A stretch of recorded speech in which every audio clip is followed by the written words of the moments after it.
خب دوستان عزیزم بازم خوش آمدین. ما به اساس امروز صحبت های همیشگی خود که میگیم تا این که تعداب زبان آلمانی را یاد نداشته باشی بسیار سخت است که جمله جور بکنی و صحبت بکنی.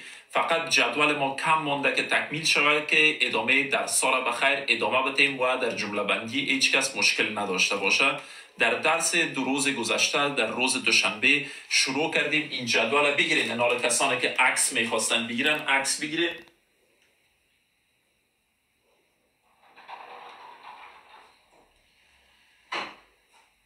گرفتن یک عکس باید تمام شده باشه. شروع کردیم جدول به این شکل که به کدام حالت ما و شما میتونیم حالت با و را را استفاده بکنیم. حال اینی قسمت جدول باید بگذاریم، باقی ماندهش پاک میکنیم، یک قدم پیش میریم و امشب شب هسته که کامنتار را باز میکنم دیگه شما شروع میکنین جمله بندی زبان آلمانی را. کلتان باید توانمندی از این داشته باشین که یک جمله جور بکنین. پس میایم تخته را یک بار کامل پاک میکنیم که در اختیار ما یک تخته پاک و صفا باشه.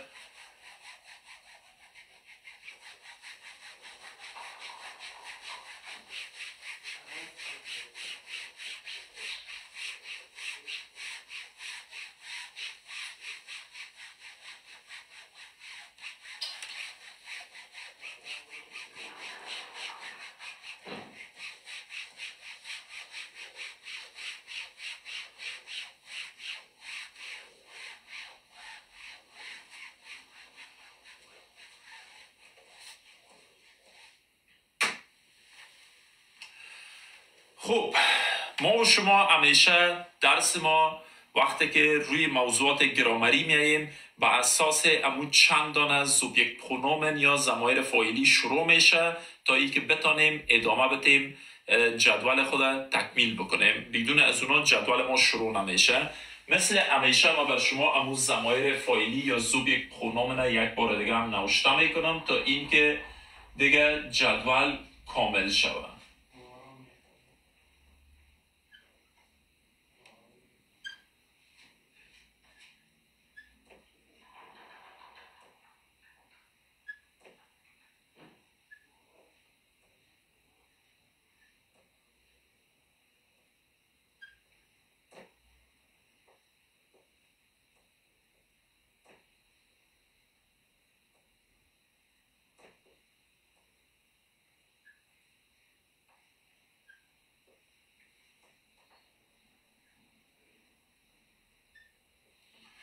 این تعداد جدول ما را امی ضمایر فاعلی تکمیل میکنه. جدول خود به چی شکل ما شما امشب پیش میبریم با اساس از این که یک چیز داریم در زبان آلمانی دوستان عزیزم که ملکیت نشان میده. ملکیت چی رقم نشان میده؟ اینجا ما شما معنایشان میفهمیم که من، تو، او زن، او، ما، شمای غیر رسمی، آنها و شما. ما میخوایم وقتی که یک چیز را میخوایم از ما باشه یک اسم به خود ارتباط بدیم یا به خودت ارتباط بدیم یا به او باید ضمایر فاعلیشه یا ضمایر ملکیشه باید یاد داشته باشیم که چطور ملکیت در اختیارش قرار میدیم. به طور مثال میگم من خود درست است من خانه میروم ich gehe nach Hause. اگر بگویم موتر من قشنگ است موتر این موتر چطور میتونم به خود ارتباط بدم. اینی را ضمایر فاعلی میگه که کلتان یاد دارین اما جدول ادامه باید پیدا بکنه. الان اسمی که مربوط من شوه میگم یا ماین میشه و یا هم ماینه دیگه خودتان میفهمید. دو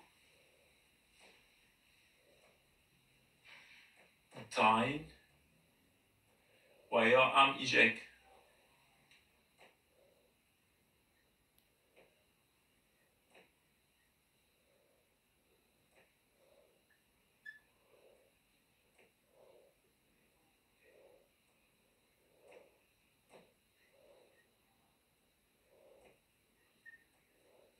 اینمیال امرای ما همزمان نشته کنین که باز پسان نگوین که یک طرف شو که من نشتهش باید بکنم.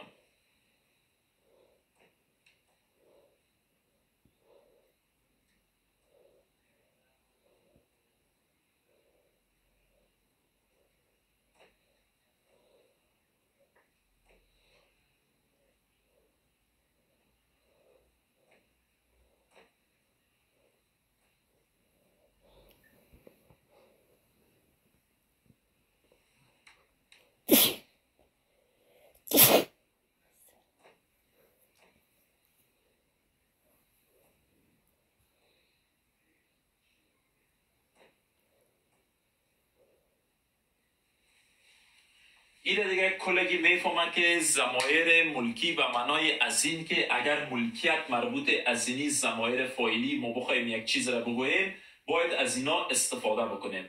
چرا در آخر هر کدامش یک دونه ای اضافه کردم به معنای از این که به خاطر تکرار شو بر همگیتان هرگاه یک اسمی که به من ربط داره اگر آرتیکلش ده و یا هم دست باشه آخرش بدون ای قرار میگیره ماین میشه. هرگاه اسم ها آرتیکلشان دی مفرد باشه یا دی جمع باشه که در این باره صحبت کردیم باز یک دانه ای هم در آخرش قرار میگیره. ماینه تفاوت ماین و ماینه داین و داینه و غیره به اینمی است. به طور مثال موتر من موتر آرتیکلش چی است؟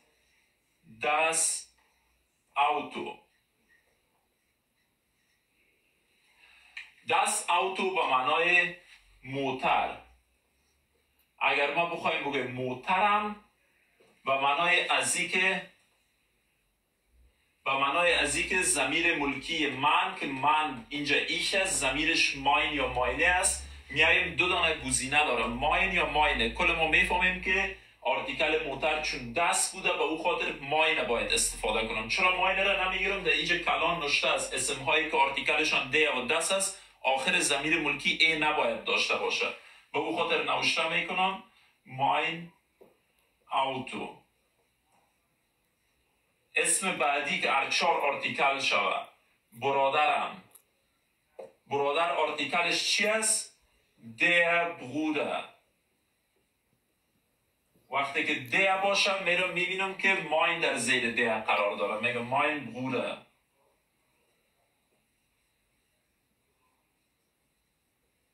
اگر بگویم خواهرم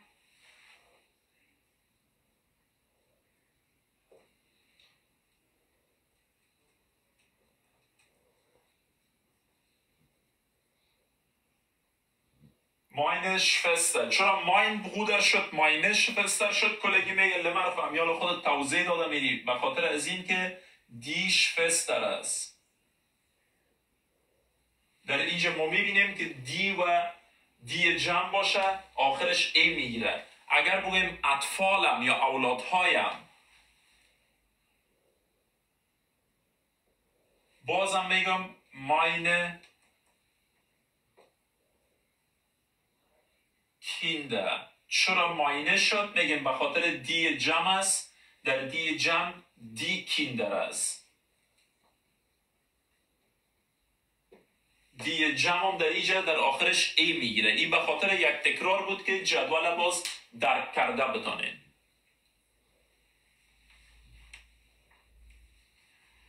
خب حال همگی فهمید. اینجا را پاک میکنیم و ادامه میدیم.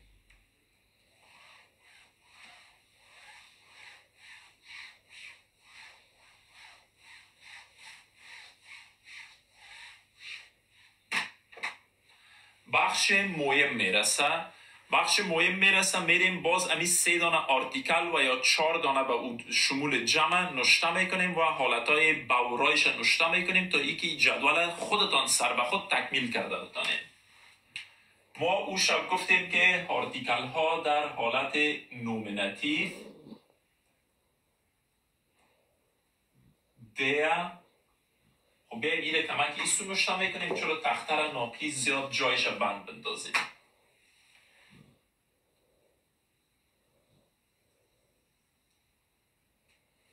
در حالت نومیناتیو گفته بودیم آرتیکل های ما 3 دانه جمع 1 دانه جمع است. der die das die جمع. کلتان شب گذشته دوشنبه در جدول دیدیم گفتیم اگر هر اسم را بعد در مقابلش بخوایم اضافه کنیم آرتیکل شکل خود تغییر میده و در مقابل اسم یک با اضافه میشه. گفته بودیم که آرتیکل های دیم میشه، دی میشه، دست دیم میشه، دی هم دین میشه. و گفته بودیم در بخش اکوزاتیف یا را. آرتیکل های دین میشه. آرتیکل های دی در حالت خود باقی میمونه. آرتیکل دس هم در حالت خود باقی میمونه. آرتیکل دی هم دی میشه. درست است؟ این همچنان تکمیل کردیم.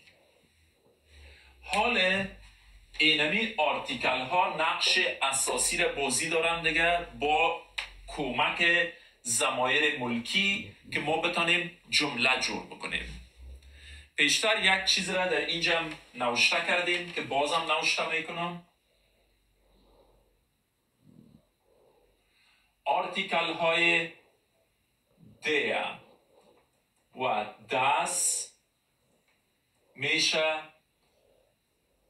ضمیر ملکی بدون ای که به طور مثال ماینش نوشته میکنیم. میگیم آرتیکل های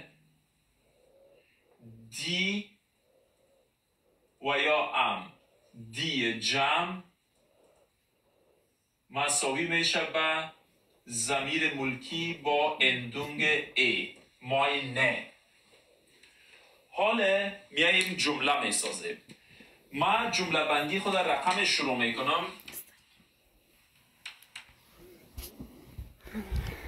کلگی کسانی که هنوز یاد ندارن در کتابچه های خود یادداشت بگیرن. در زبان آلمانی همیشه در جایگاه اول در یک جمله سوبیکت میآید.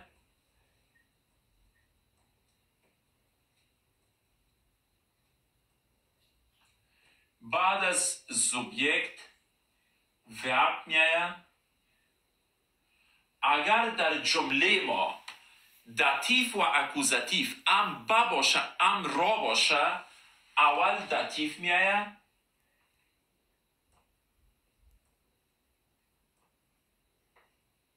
و بعد از او اکوزاتیف میآید.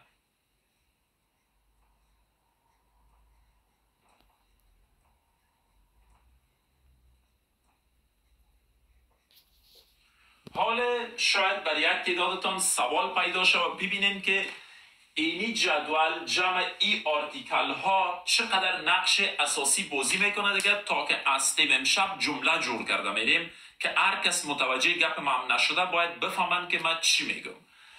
اولین جمله خود شروع میکنم که تشکیلش از درس امشب و دو شب قبل باشه. یک جمله نوشته میکنیم، میگم که خواهرم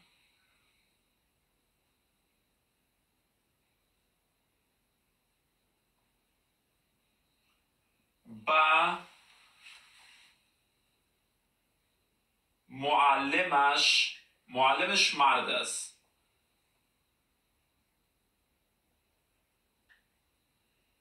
یک نامه را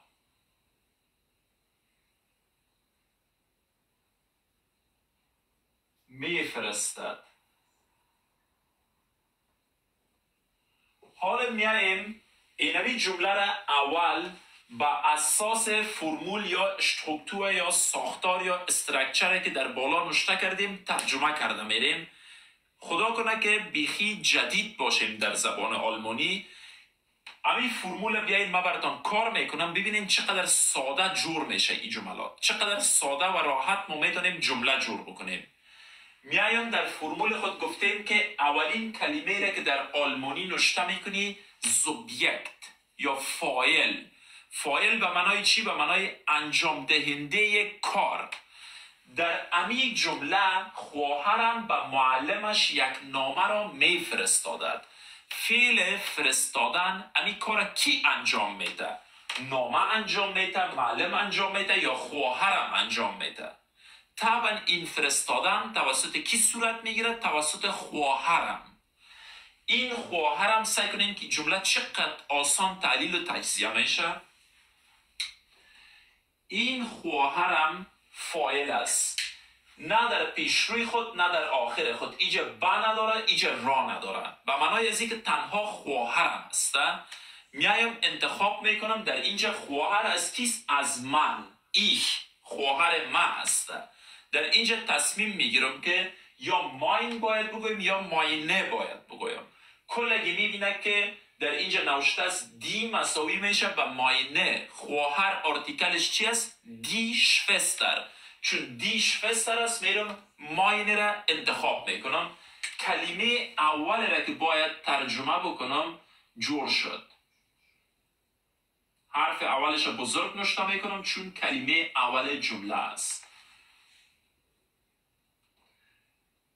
meine Schwester.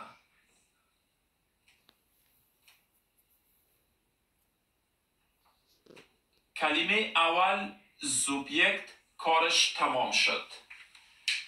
با وجودی که در فارسی که ما نوشته کردیم فعل چی است؟ فرستادن، میفرستد در آخر جمله رفته، اما ما کلمه به کلمه اینجا به نوبت ترجمه نمی کنیم، به اساس قانون خود پیش میریم. در جایگاه دوم این فاو در اینجا مخفف ورب است یا فعل. فعل ما فرستادن است. فعل فرستادن چی میگه به آلمانی؟ شیکن. من که فعل به شخص سوم به خواهر خود صرف بکنم واضح است که میشه شیک.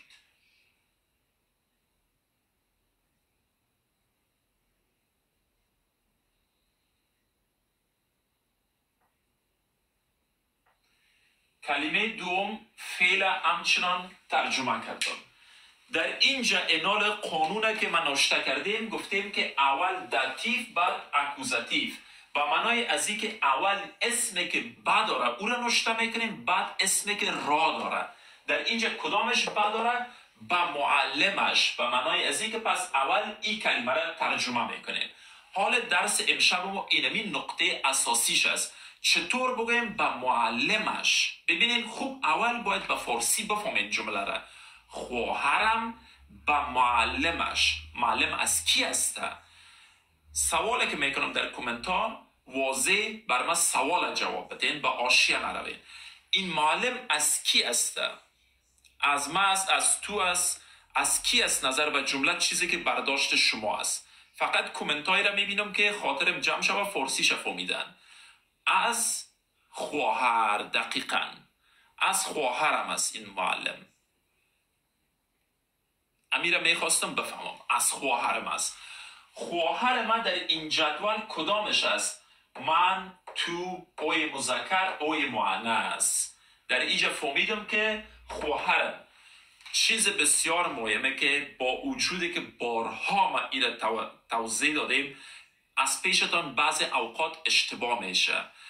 ما به خاطر گفتم معلم مذکر است، ایا میره یک تعداد ضمیر ملکی ایا را انتخاب میکنه تا اینکه معلم مربوط بسازن. نه خیر، در اینجا نقش اساسی را کسی داره که صاحب اسم است. این خواهر ربط میگیره به معلم ربط میگیره به خواهر. خواهر زی است. پس چیز اول را که من میفهمم که من میتونم از ای استفاده بکنم.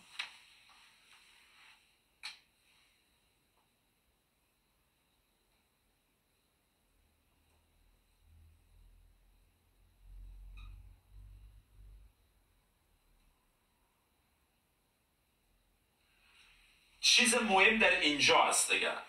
ایلیغا به معنای معلمش.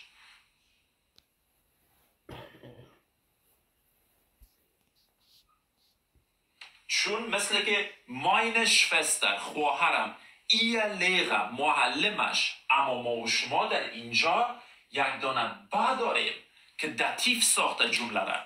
ما چطور این را فهمیدیم که از ای استفاده کنم؟ ایلیغا معلمش، اما ما میخواییم بگیم با معلمش. اینجا از دیگه که این جدول مثل سوال ریاضی در کار مندازیم که این جدول حل کنه برا اضافه کنه. میگیم معلم چی میگه؟ دیلیغا.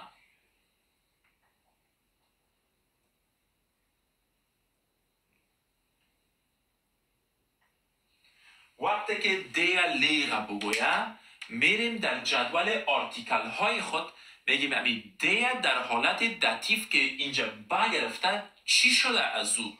میریم سعی میکنیم که دی دیم شده. بسیار خوب.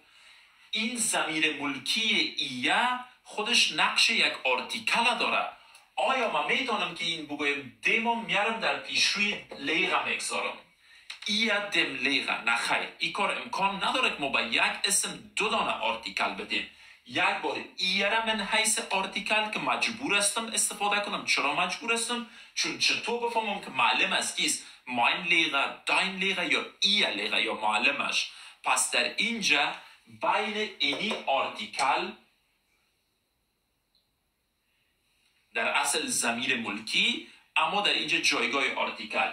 و این دیم که از کجا ما در بین از این 9 دانه آرتیکل یا 12 دانه است، در بین از این 12 دانه چطور دقیق دیم انتخاب کردیم؟ چون دیا لیغه معلمش آرتیکلش دیا بود، با گرفته بود، دیا در جدول بعد دیم شده. بین از این 2 دانه آرتیکل یک راه حل پیدا میکنیم. این آرتیکلی که از اول اینجا بود و نقش اساسی را داره بر دیم میگه، به خاطر که ما وظیفه خود انجام داده بتانم و تو وظیفه انجام داده بتانی و اردوی ما یک جای جورم نمیاییم، بیا که ائتلاف کنیم از اردوی ما یک دانه جور کنیم. میگه چی کار باید بکنیم؟ میگه خیر تو 2 دانه حرف آخر خودت بر ما بتیم، من در آخر خود اضافه میکنم. میگه 2 دانه حرف آخر من ای ام است، میگه من ای ام میگیرم. پس میشه در یک جایی که سعی میکنین که نشته است ایغم لیغه به معنای با معلمش، معلمش گفتم با اضافه کردم.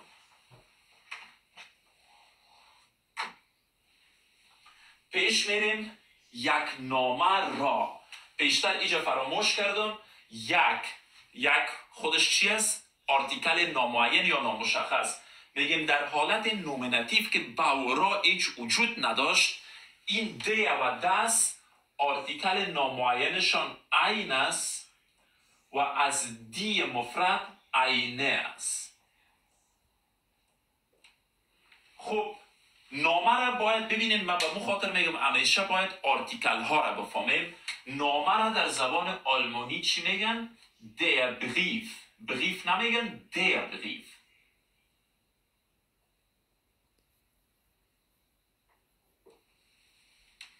حالا ما نگفتیم که نامه را میفرستد. در اینجا چی است؟ نامعین است، یک نامه را.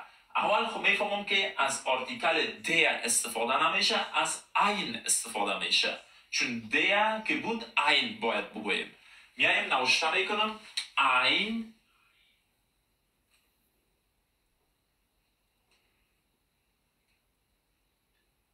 آیا درست است اگر من یک اکتفا بکنم بگویم این بریف؟ تفاوتش در چی است؟ این بریف به معنای یک نامه.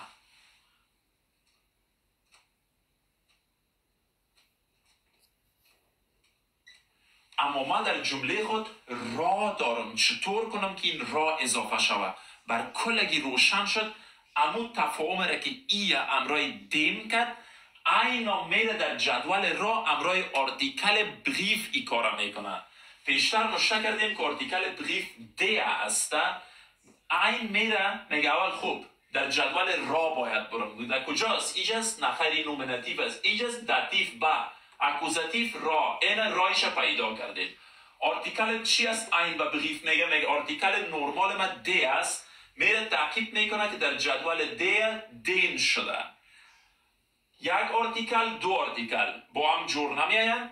این کار میکنه میگه به خاطر که بتانیم یک باشیم را داشته باشیم، میگه 2 حرف آخر بر ما بده یک آرتیکل.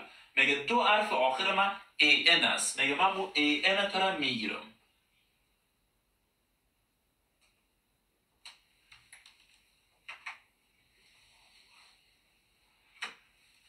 با این شکل یک جمله شد که با اساس توضیح کلگی برش باید قابل فهم شده باشد. جمله را حالا میخوانیم.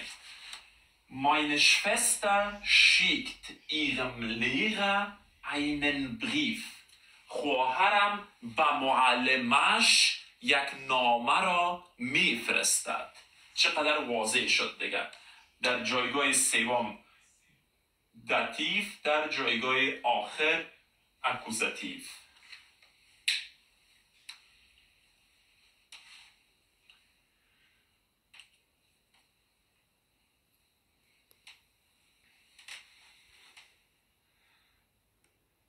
قابل فهم بود.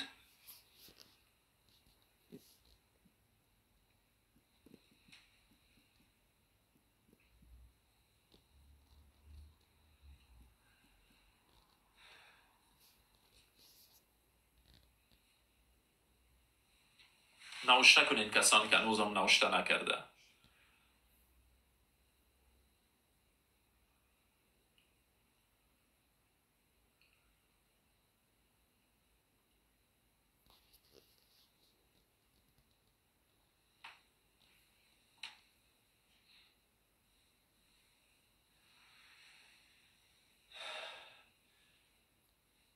کم سخت بود. در کورسای بیرون باید 1 سال کورس بری که مثال اینمی رقم که در 1 شب یاد گرفتی باید یاد بگیری، دقیق بفهمی. کدام معلم اوکراینی و آلمانی میای برای تی طرف ماین نوشته میکنه، اوسونه اویش نوشته میکنه، باز دلیل یک جای شدنش براتون میگه. در اینجا که یاد نگیرین باور بکنین که بسیار خطرناک میشه که در دیگه جای شما بگیره یاد بگیرین.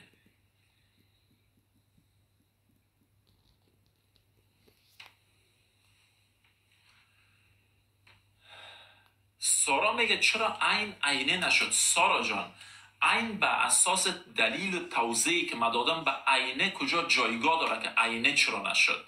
من اینجا واضح گفتم که عین امرای را، یک نامه را، عینه دیگه از کجا شد؟ عینه خودم هیچ حالت که در بریف جور نمیه. بریف آرتیکلش دی است.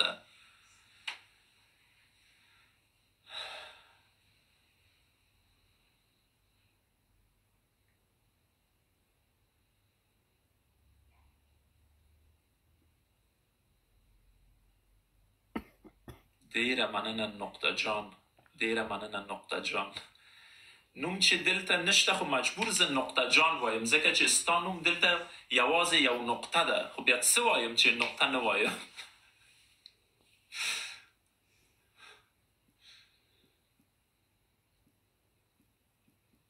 استاد سیاست نکو بی جرات میشیم. سیاست نکنم اینجا میفهمین در بین بچه های خوب چقدرش بدماش و دانگهیستن. بیخی در کومنتا بیخی گدودی را مندازن. مثال کار میکنیم، تشویش نکنیم.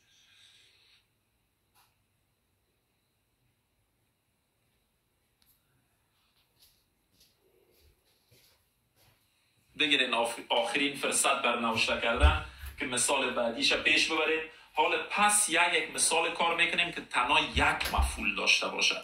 من سختترینش کار کردم که آسانایش در نظرتان چیز نبیایه. ایشه که یاد گرفتین حال یک مفعوله نوشته میکنیم.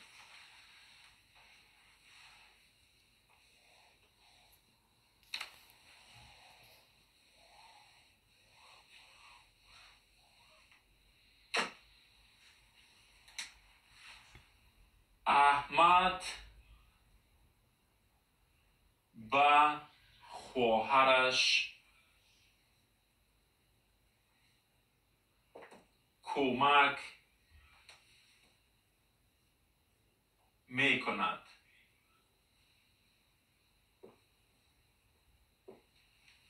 احمد به خواهرش کمک میکند. میریم به ترجمه کردنش. فاعل جمله در جایگاه اول کسی که کار انجام میده. احمد.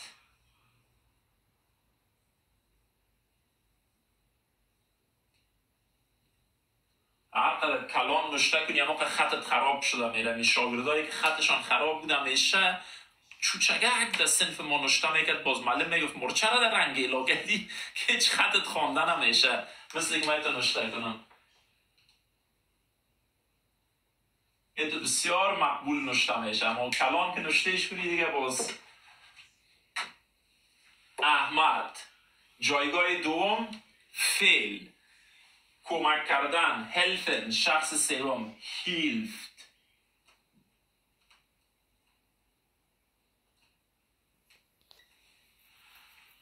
باز در اینجا بحثی است که به خواهرش. به خواهر کی؟ به خواهر من، تو، فریده، وحیده، سمیر، محمود، احمد. کی؟ احمد به خواهرش، به خواهر خود. احمد همیشه باید در این جدول اول پیداش کنیم. من، تو، اوی مذکر. مشخص شد که از زاین باید استفاده بکنیم. از زاین مجبور هستیم. در اینجا که خواهر دیدین اینو ببینین تکرار میکنم، من قصدی نوشته میکنم. فکر نکنین او خواهرش خود زی است. نخیر. صاحب اسم کیست؟ احمد به خواهر کی، اون خواهر به کی ربط داره، ضمیر ملکی از اونمو میگیریم. خواهر در این مرحله هیچ نقش نداره، فعلا تنها نقش که داره احمد، چون صاحب در این جمله خواهر است، خواهر مربوط احمد میشه، پس ضمیر ملکیش زاین است. ایره میفهمم.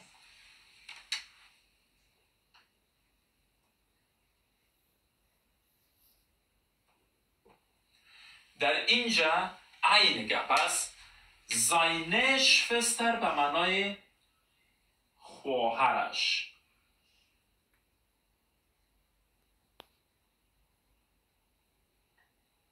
seine Schwester به معنای خواهرش. اما من اینجا یک دانگک بدارم که فراموشش کردن نمیتونم. مثلا اینمی جمله را اینمی رقم ایلا کنم. احمد hilft seine Schwester. میگه چی میکنی؟ یک دانه آخرش خوی کلگی میفهمه که احمد به کی کمک میکنه؟ به خواهرش. این آخر زاین را که در بارش فکر نکردی، گویا که در فارسی هم به این با فکر نکردی. با این کلمای بزرگی که در روی تخته نوشته است در این جمله، این دو حرفه که تنها بگی پاک میکنیم. جمله را بخوانن حالا. بگیم بیا چی میکنی؟ یک خارجی که فارسی یاد بگیره، بگیم دو حرف از حالا با و را و از پیش من غلط میشه. از خواهرش بگویم یک آلمانی میگه، را بگویم چی بگویم میگه بیا مونه هیچ یاد نمیگیرن. مثلا که حال ما میخوایم تیر خدا بیاریم، این حال مو خارجی اونو برا پاکت بخوانه این جمله را. احمد خواهرش کمک میکند. ای خاک دست سرت، آمدی 10 سالم تیر کردی میگیم در افغانستان نفهمیدی که چی میگی؟ احمد خواهرش کمک میکند. احمد به خواهرش کمک میکند. این با بسیار اساسی بوده. این چیز در آلمانیا هم هسته. نگویا کسی که خاک دست سرتان اینجا عمرتان تیر کردین برا خوردی. به او خاطر میگم خوی کار آسان است. حال در اینجا این اسم نقش بازی میکنه. پیشتر احمد تصمیم گیرنده انتخاب ضمیر ملکی بود، آل خواهر تصمیم گیرنده اندونگ یا آخرین حرفای این زاینه است. آرتیکلش فستر چی است؟ دی. موضوع اوله فهمیدم. در این جدول آرتیکل ها در کدام بخش باید بپالمش؟ در بخش با را، چون نگیم با خواهرش در جدول با باید بریم. جدول با در کجاست؟ اینجا است. آرتیکل خواهرم دی. میایم از این طرف پایین میاد تا با هم یک جای سر بخورن. دی را پیدا کردم که دی شده. زاینه و دی میگه که حرف آخرت برمبتید. دو حرف آخرت میگه دو حرف آخرت چی است؟ میگه ای ار. زاینه میگه چون در آلمانی دو دانه ای پیش سر هم کار نمیتم، ما یک دانه ای از خانه پدر خود آوردیم که خود اما تنها ارت برمبته. میگه درست است بگیره. احمد hilft seiner Schwester. احمد کمک میکند به خواهرش. احمد برادرش را دوست دارد.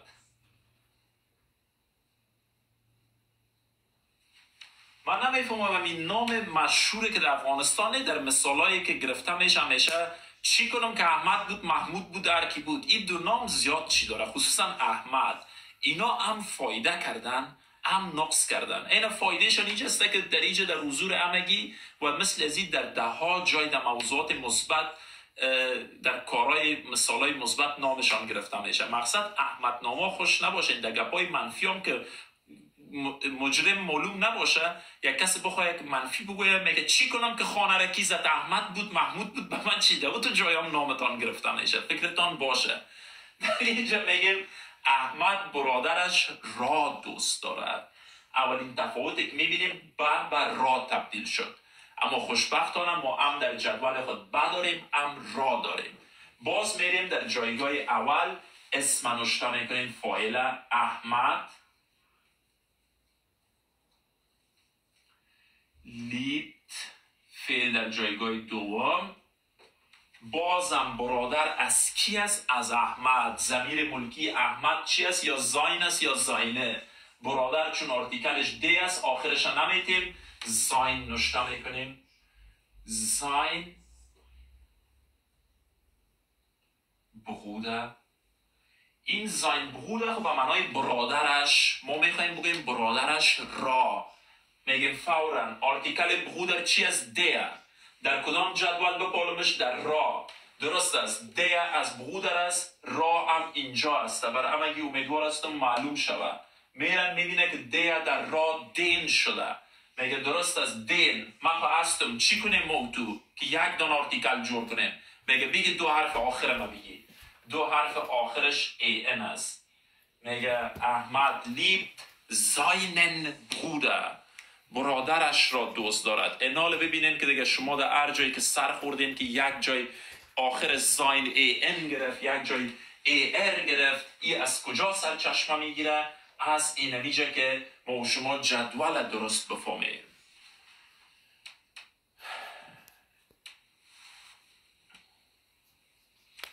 وی دوست ما چقدر احساساتی شدم میگه با قرآن یاد گرفتم آفرین چقدر خوب یاد گرفتم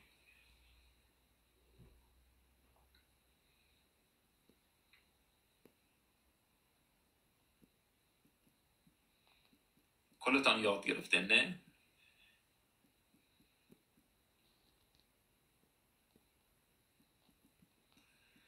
سیرم شد استاد جان پروانی میگه سیرم شد پری میگه تشکر امرای 10 دانه ری آخرم در تشکر 10 دانه ری میده در آخرش که ما بفهمم که یاد گرفته و این تشکری از عمق قلب است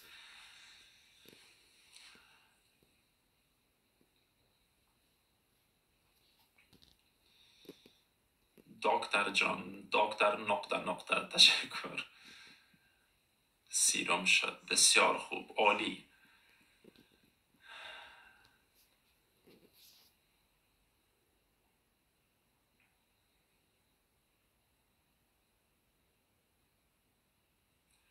کی باشه دیگه که سرش باز نشه گلون خشک میشه انرژی ها به اتمام میرسه دیگه چطور کنیم که باید یاد نگیریم پری دنگشون من نظرم زره چیزا رو درس بدم جان قند دختر افغان تشکر سلامت باشین من میفهمم مشکل شما را یک تعداد انسان های دیوانه روانی ولی این درسای از یاد درمی یک نکته است اینمی درساست که خارجی ها را دیوانه کرده ایخلی بدیش خود کلگی زود یاد میگیره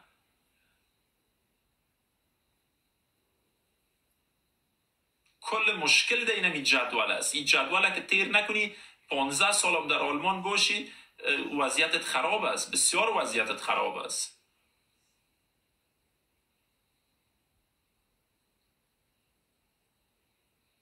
ما میخوایم صنف داشته باشیم که شاگردایش حرف اول هم در صنف بیرون خود بزنن هم در داخل تیک تاک باید اینما تو چی باشن نخبه های زبان آلمانی باشن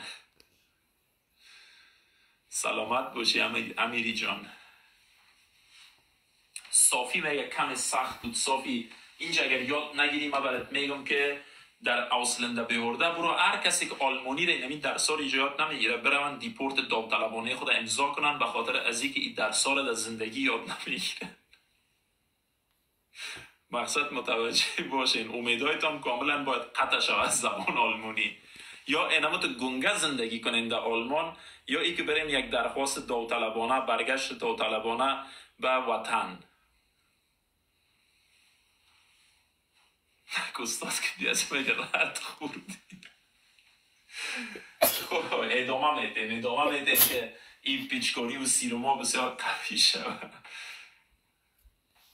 حال نوبت شماست جملات آسان استفاده میکنین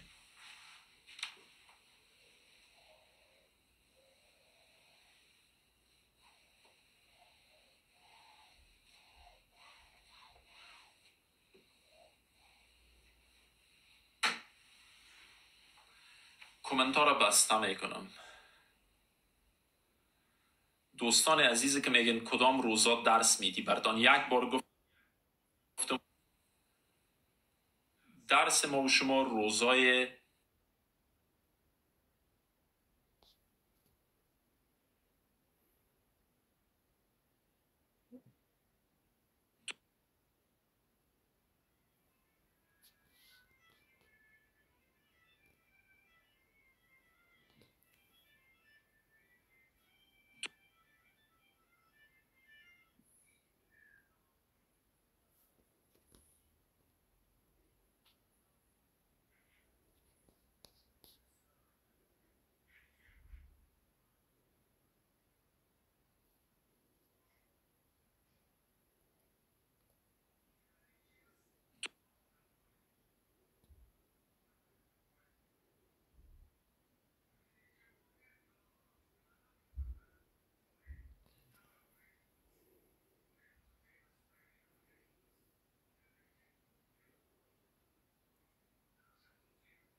ببخشین بسیار بسیار بسیار زیاد ببخشین که نه برقا نرفت، یک زنگ بود باید جواب میدادم. صدا و تصویر دارین؟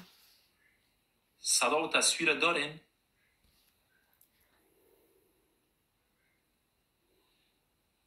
بله بله بسیار خوب.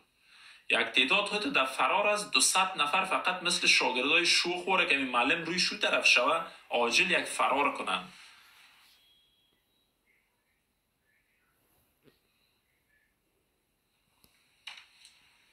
نوشته میکنیم سحر برادرش را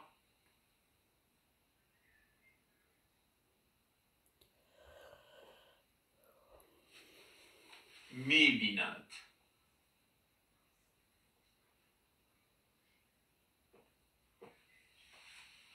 سحر برادرش را می‌بیند. دیدن کلگی میفهمه که ذهن میگه، دیگه هیچ کدام کلمه نیست که کسی یاد نداشته باشه. موتر پیشکان در کومنتار نزنین، کومنتار باز میکنم، کل چیز مد نظر بگیرین، حروف خرد بزرگ کل چیز، جواب ازیر شما در کومنتار نوشته کنین. سحر برادرش را میبیند.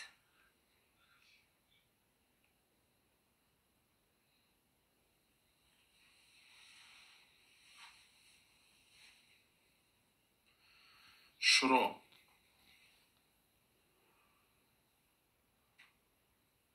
Sehr sieht ihren Bruder, Romal Sadat آفرین. Sehr sieht ihren Bruder, sehr schön. Sehr sieht seinen Bruder, nee, weil Mariam Can اشتباه گفتی. Sieht ihren Bruder, کابلی اشتباه گفتی. Sehr sieht ihren.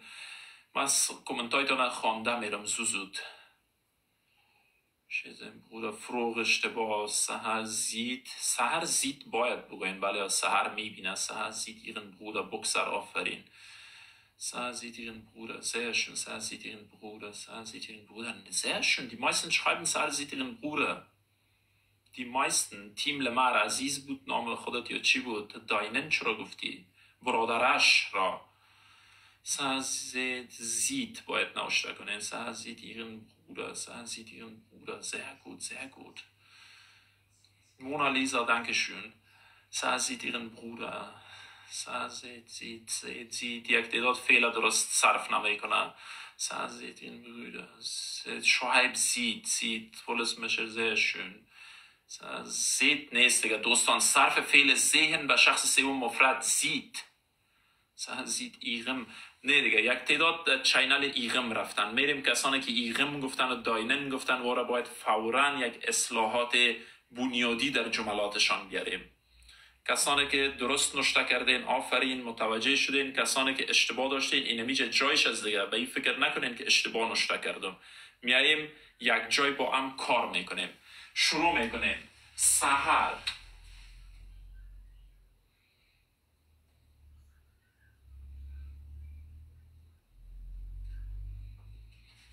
فعل ذهن یک فعل بی‌قاعده در قبال صرف افعال است و بر علاوه از اینکه در آخر خود یک تی میگیره به جای این یک تغییر دیگه میآید. سحر زید.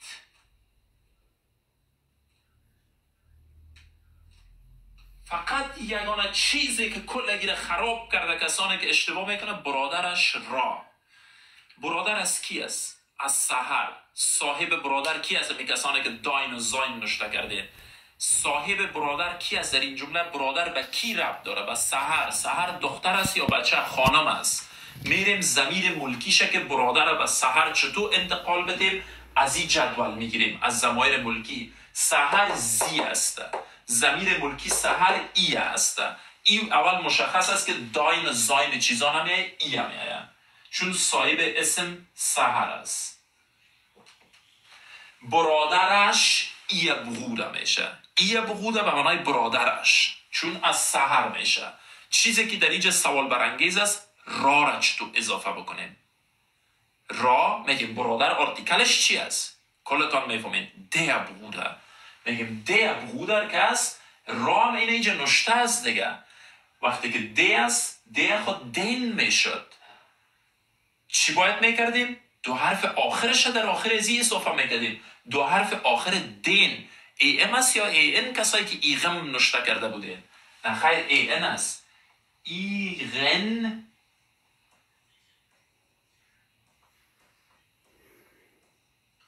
Bruder. سحر زید ایغن Bruder.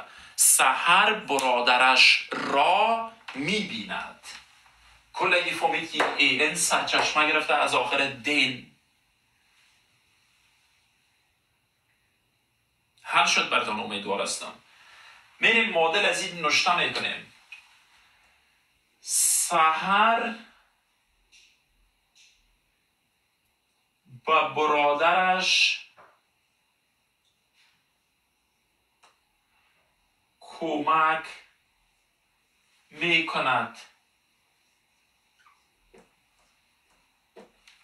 سحر به برادرش کمک میکند.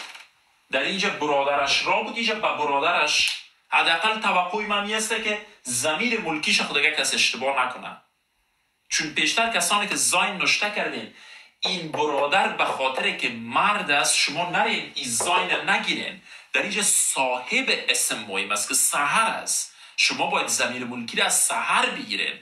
این برادر خیلی چی نقش داره؟ این برادر در اینجا نقش داره که را تصمیم میگیره کدام اندونگ در آخر ای بیایه. میگه من ده برادر هستم، این ده را هستم، دین هستم، آخر ما بگی ایه که هر دوی ما یک جای شویم. با اساس توضیح از این جمله بعدی را در کامنت ها نوشته کنین. سحر به برادرش کمک میکند. فعل هلفن، باز اینجا اشتباه نوشته نکنین، پیشتر زی نکلگی زید نوشته میکرد. هلفن حالت صرف شدهش به سحر هیلفت میشه.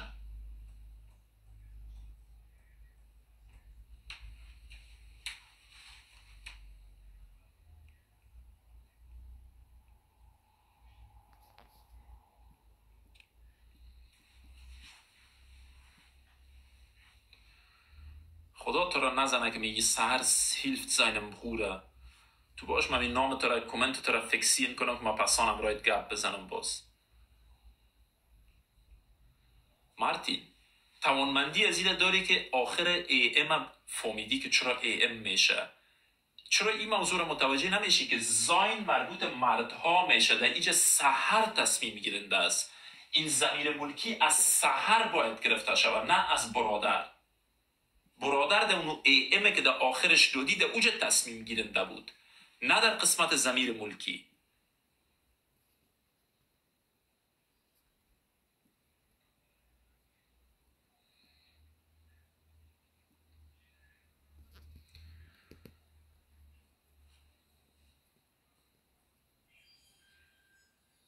sehr schön. یک تعداد ایران میمانم چی بگویم. فعل هلف برشان صرف کردیم که هیلفت میشه. انازم هلفت نشته میکنن. میاییم نشته میکنیم. سحر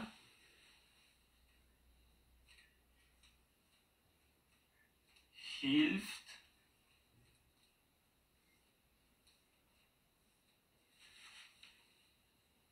بازم ضمیر ملکی سحر براتون نقلم دادم. گفتم در اینجا پیشتر دیگه من اشتباهتون اصلاح کردیم. سحر ضمیر ملکیش ایه است. در اینجا پیشتر داشتیم برادرش را، برادر آرتیکلش چی بود؟ ده بوده بود و او خاطر رفتیم در را ده نگرفتیم آخرشه. این بار دیگه برادرش را نیست، با برادرش است. میریم در جدول با میریم، میگیم در بعد ده دیم شده. این بار ای ام میگیریم در آخرش چون با است.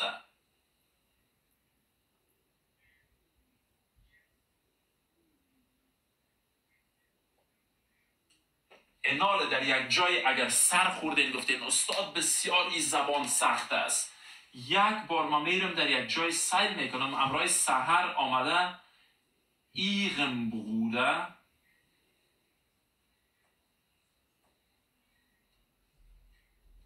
یک جای آمده ایغن بوده.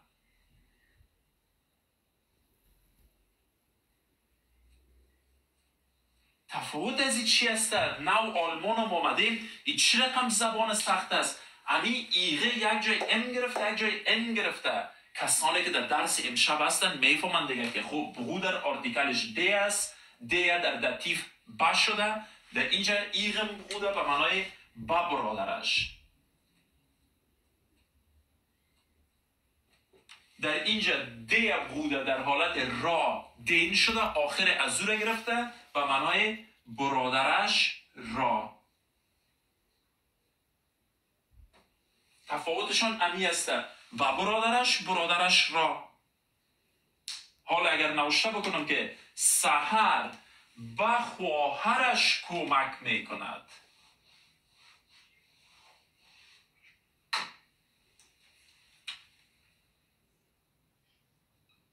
سحر امروز چی یک گلاس آب در افطار در دست کی داده که بسته تخته همراه نام احمد؟ سحر به خواهرش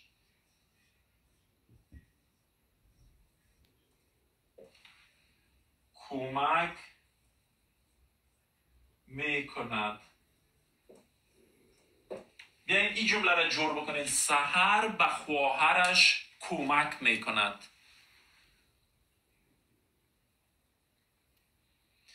انال امشب سحرنامه قسمت ویدیو را ریکارد میگیرن، باز میرن استوری میمانن که امشب درس درباره ما بود.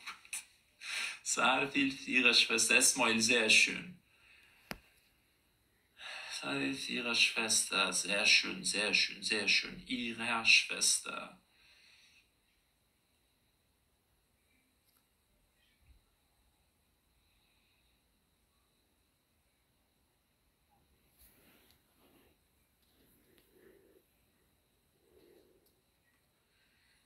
Sehr gut. Die meisten schreiben gerade die Antwort richtig.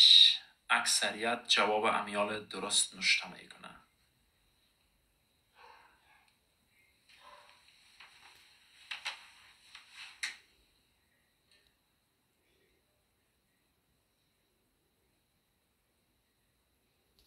سحر hilft. باز ضمیر ملکی زی از خواهر مربوط سحر میشه، ایره میشه. دی شوستر در خانه خالی بعد در جدول بعد دی چی شده؟ ده شده. آخر ده را این بار اضافه میکنم. چرا؟ به خاطر که دی شوستر با خواهر ده شوستر، آخر ده را در آخر ای اضافه کردم، شد ایره شوستر.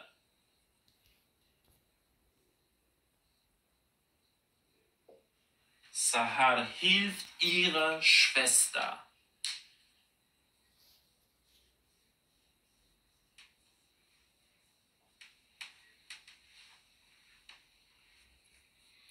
فارس روزهای دوشنبه، چهارشنبه، جمعه.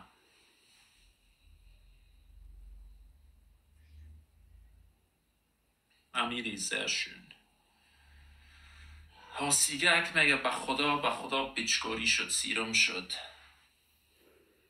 دوستان عزیز، کسانی که در بخش کامنت نامش سحر است بر از ریپلای ندین. کسی که در تیک تاک نامش سحر است مطمئن باشه نام اصلیش بیخی یک چیز دیگه است، یا خورگل است یا فریماس یا نجیبه است، یک نام دیگه داره. در اینجا اون نامای اصلیشان نیست که شما ریپلای میدین. کال شما کلتان به سحر ریپلای داده میرین.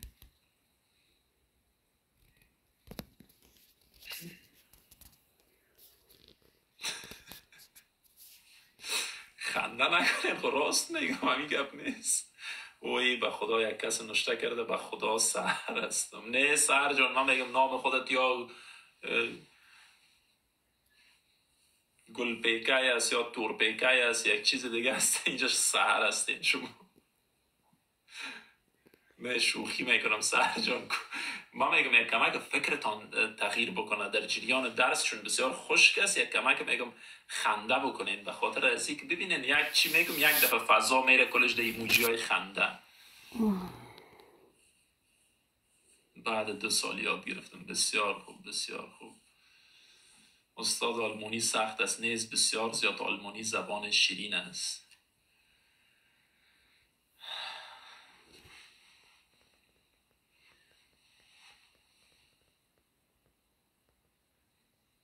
بعد از 4 سال. خدا نکنه که نشته کرده خدا لعنت کنه مرا که من نمیفهم.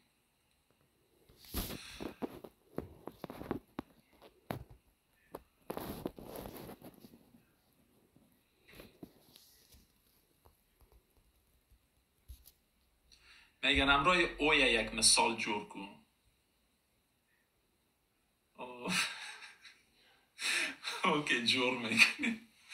Es tut mir sehr leid, wirklich.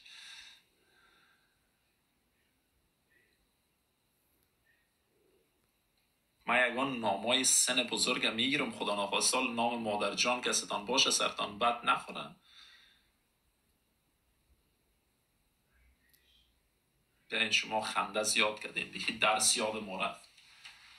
بگیرین کسایی میگه فوسو شو بگین اما فوسو شدم نشته کنید.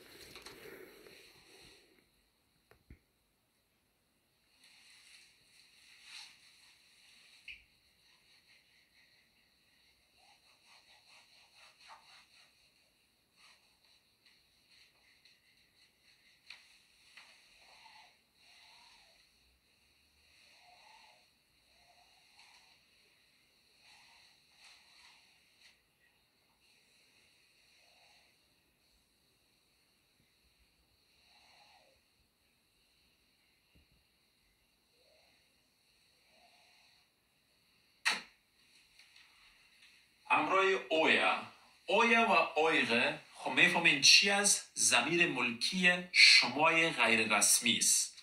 وقتی که من امروی اینمیال شما گپ میزنم کلتان اگه که یک تان گپ بزنم بگویم که به طور مثال سحر تنها کت خودت گپ بزنم بگم تو دو اما کلتان امیال مخاطب قرار میتم. معلمتان بسیار مهربان است. معلم از کلتان است. شما غیر رسمی استین ایه هستین. پس ضمیر ملکی که یک اسم به شما ربط میگیره یا اوی است یا اویغه. اگر دی و دست باشه آرتیکل اون اسمه که به شما ربط داره اویه. اگر دی یا دی جمع باشه اویغه. میاییم سه مثال کار میکنیم. این اویه و اویغه را در جایای ام فاعل جمله میسازیم و ام مفعول جمله میسازیم. جمله اول خود میسازیم میگیم معلمتان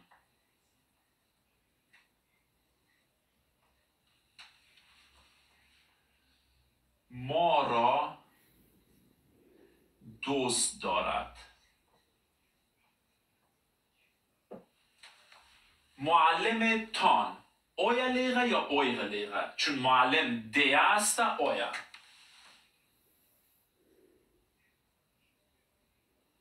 اویا لیغه liebt ما را uns. من معلمتان را دوست دارم.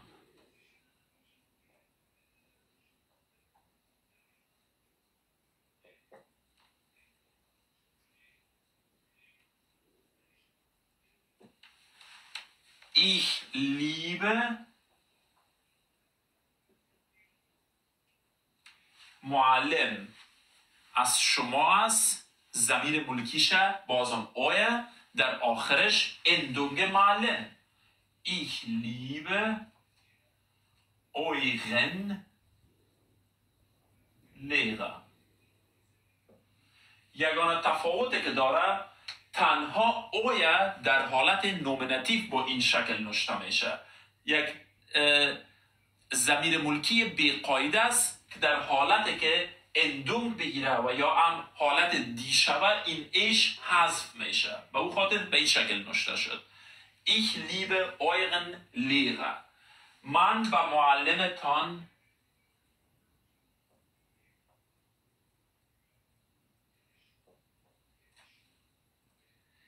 یک بایسکل را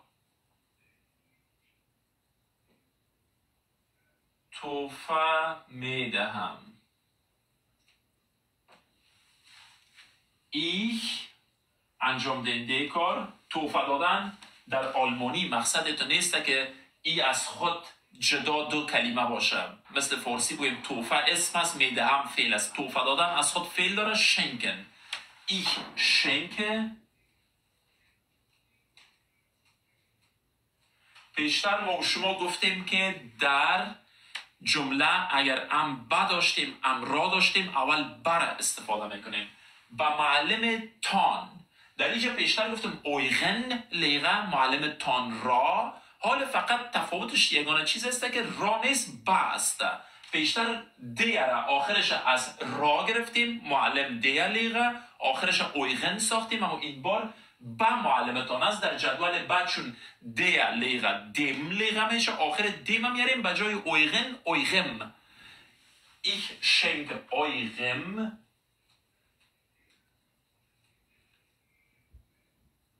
Lehrer ein Fahrrad.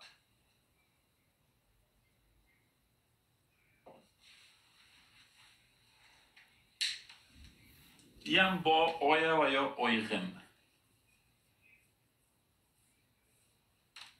نظر به تعریف و جملات قبلی این سه جمله دیگه باید کاملا قابل درک باشه.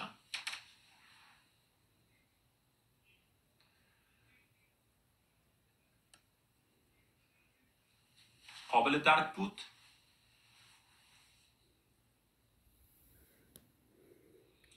که میگه که خوب درس میده سردرد نمیشه؟ نه دیگه.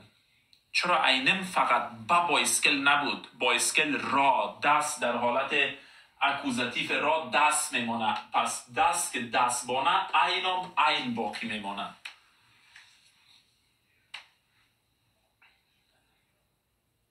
مرسل تیمیل مرتامیال چند جمله گفتم نشته کردین شما خود؟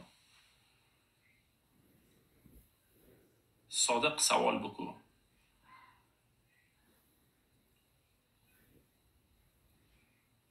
استاد تو پختو هم که باید گران مشکل داده چیز ما پختو دومره خیندی چیز دومره خب پختو باندی تشریح بکن مشکل داده چی بیا درس اخپل خواگه للاس ورکوی. صحیح گفتم؟ میخواستم ایجا کمک سقیل پشتوگه بزنم شیرینی خود از دست میده. اخپل خواگه للاس ورکوی آب نوشه اینه دیگه. شاگردایی که سابقه دار هستن در فکر ما هستن میفهمن قانونه. نه دیگه امشب آب ننوشیدیم چی دیگه آخر روزه خود خراب کنم.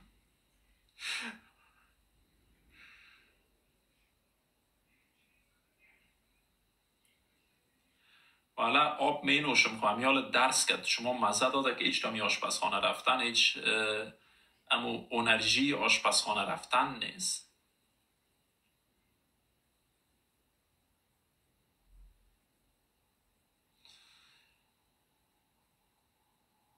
دیر مننه قلس مشل گران سلامت بوسی. از تخته دور برو استاد به چشم این از تختام دور رفتم.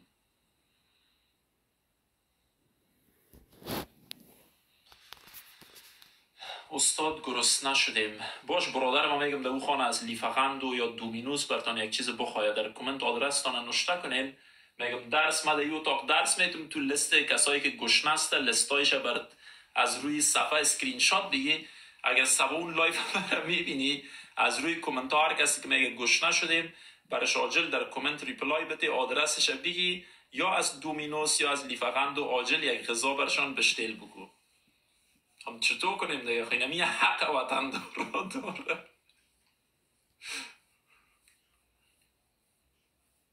البته غذای دلخواهتان هم بگوین از 20 یورو فی نفر زیاد نشود.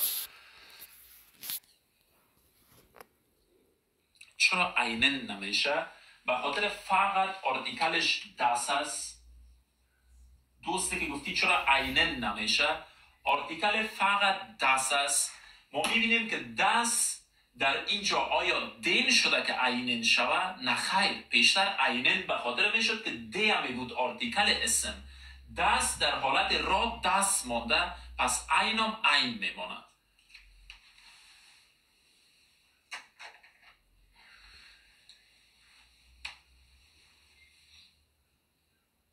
تایم درسی ساعت در ماه رمضان 7:30 تا 9.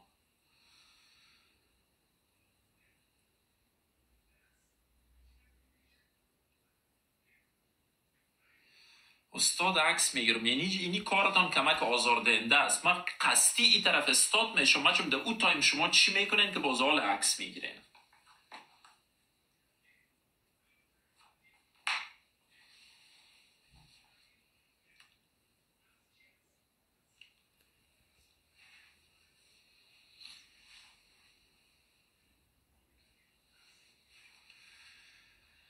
استاد دونر من چی وقت میرسه خب دوجه باش سبون یا مودریتورای ما باش فرمایش دانه بگیره خب میفهمین که در این وقت تایم لیفرانگاه طول میکشه. فرق زی و ای در چی است؟ خب زی دوست عزیزم او ای یک چیزی که مربوط او شود.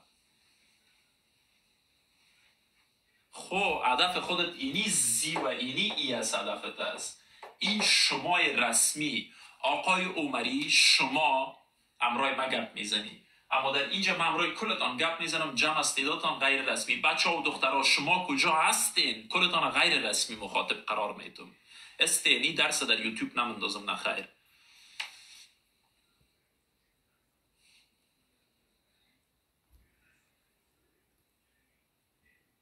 این درس در یوتیوب نمندازم نخیر. استاد تایم پوره است. عوضی که من عجله بکنم این شاگردای بی علاقه عجله داره. به جای شما باشم میگم استاد خیره تا 12 بجه شب درس بده، رقم درس دیگه در کجا پیدا شود؟ صبح کی زنده کی مرده بیام چیزی که امشب تیار است امور هر چی که وقت داری درس بده.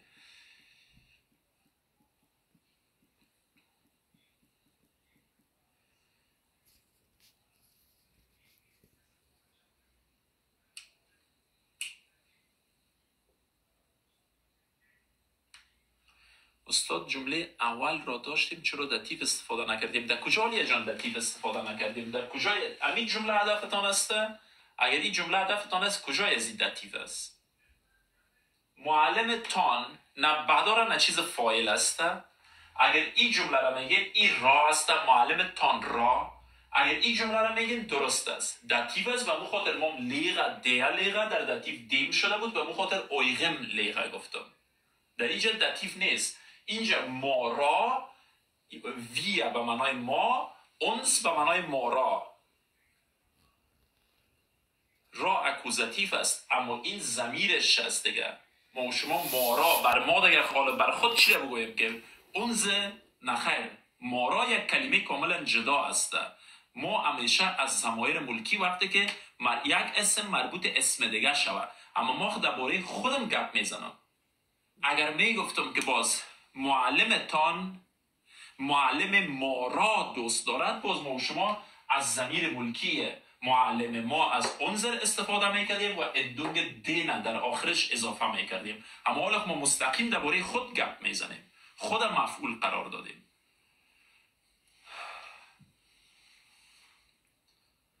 استاد لطفا کامنت مرا بخوانیم قربانت شم. 1200 نفر است، بیخی کمی مراعات کنم. هر کدامش 10 کامنت نشته میکنه. 12000 کامنت از پیشروی و مثل مرمی در شکه و میگذره. من چطور کامنت خودت دفعتن پیدا کنم؟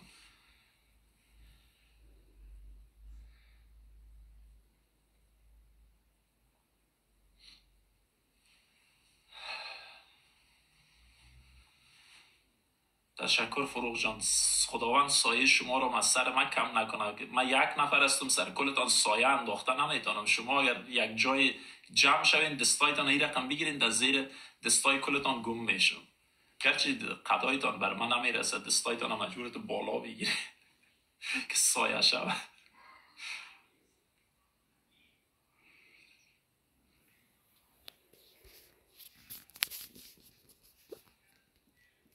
یک بار بخوانیم. دوست ما 100% ایراتی بود، گفت استاد جان یک بار مثالا را بخوانیم. اگر من اینا لهجه ایراتی را نفهمم فکر میکنم میگم خواهی نما اوسو بیشم بخوانین. استاد جان یک بار مثالا را بخوانیم. اما من میفهمم که دوست ما ایراتی بود، میگه یعنی بخوانین. بچهشم میخوانمش. Euer Lehrer liebt uns. Ich liebe euren Lehrer. Ich schenke eurem Lehrer ein Fahrrad. امروز زیاد خنده میکنین. من گپ عادی هم بزنم شما خنده میکنین. جمله سوالی نبود. نخیر نه.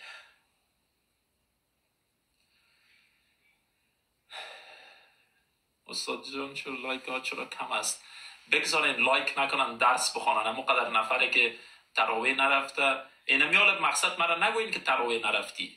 12-14 نفر تراوی نرفته امشب. پس دیگه انگشت انتقادتان طرف ما بلند نباشه که هر شب ولد این تایم تراوی نمیره نماز نمیخونه. اگر من نرفتیم شما هم نرفتین. کلتان در کشتی همراه ما امشب یک جای سوار بودین. شما کجا تراوی رفتین؟ در این تایم چی میکنین در لایف درسی؟ آلمانی مهم است یا تراوی باید برین؟ دیگه مرا نگوین مقصد تنها. هر کس گفت میگم برو اول شاگردای ما انتقاد کو باز بیا مرا بگو چرا تراوی نرفتی.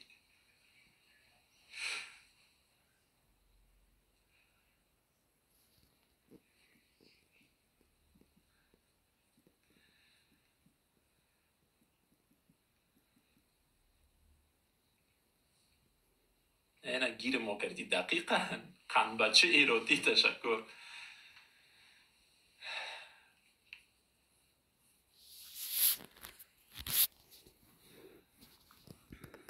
ما ببینین یک سوال اما دوستانه براتون میگم. در درس امشب ما تا پیشتر 1400 نفر بود. 1400 نفر امشب از ما یک چیز یاد گرفت. ما با 1400 نفر کمک کردیم. خداوند میگه اگر همسایت غریب بود حج نرو، پولش به همسایه غریبت بده، حج تو چندین برابر حساب میشه. ما در اینجا با 1400 نفر در مشکلاتی که قرار دارن کمک کردم. تراوی نرفتم. اجر ازی بسیار بالاتر است. و به جان شمایی که آمدین تنها به خاطر یاد گرفتن 4 کلمه شما تراوی نرفتین. اگر امشب گناهکار باشه شما گناهکار و ما از تراوی هم کردم بسیار زیاد بیشتر. اینجا چی کردم؟ ثواب کسب کردم. اینا بخیر. یکی میگه یک نفر نشته کرد. من کومنت ها این چی رو زود میخوانم. یک نفر نشته کرده میگه مولای مسجد خودش در لایف است.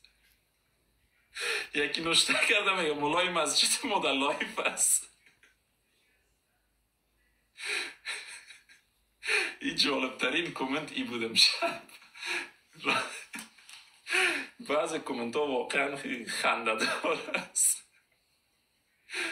خب به هر ترتیب خیر کل گناه سر مولای مسجد است. از هزاران کعبه یک دل بهتر از. دقیقا دعای قدر نفر بگیری بسیار خداوند زیادتر کمک میکنه و اجرش میده. تا این که حالا ما میبینیم یک تعداد بچه ها از لایف رفتن چون من که تراوی را گفتم که حالا کسی گیرشان نکنه. در جایایی که رفتن همیشه کل را انتقاد کردن که چرا نماز نمیخونی، چرا تراوی نمیری. حالا ایستا ما میبینیم 10 نفر تو گروپی 10 نفر لایف ترک کردن. میبینین 1200 بود 1100 شد به خاطر که گیرشان نکنه که او بچه تو همیشه میگفتی تراوی خودت در لایف چی میکنی.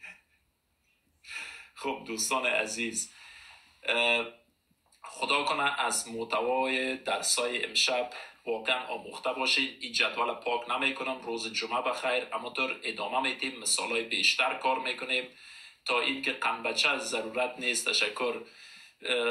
تا اینکه